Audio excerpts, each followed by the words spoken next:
హీరోలు ఇప్పుడు తమ స్థాయిని మరో స్థాయికి ఎలివేట్ చేసుకున్నారు.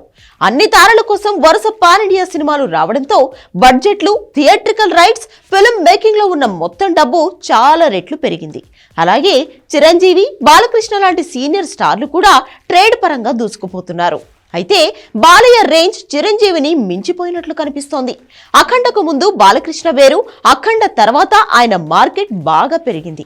అఖండ తర్వాత వరుసగా వీరసింహారెడ్డి, భగవంత్ కేసరి వంటి హిట్ చిత్రాలను తన ఖాతాలో వేసుకుని ఇప్పుడు క్రేజీ చిత్రాలకు సైన్ చేస్తున్నారు.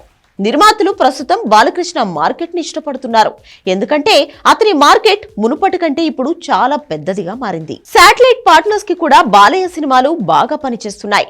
భగవంత్ కేసరి 9.36, వీరసింహారెడ్డి 8.83, అఖండ 13.31 మూడు సినిమాలు తమ టెలివిజన్ ప్రీమియర్లలో మంచి టీఆర్పీ రేటింగ్లను అందించగా, చిరంజీవి ఇటీవలి చిత్రాలు 5-7 రేటింగ్ల మధ్య ఉన్నాయి. దీంతో చిరంజీవి కంటే బాలయ్యకి క్రేజ్ ఎక్కువగా ఉంటుంది.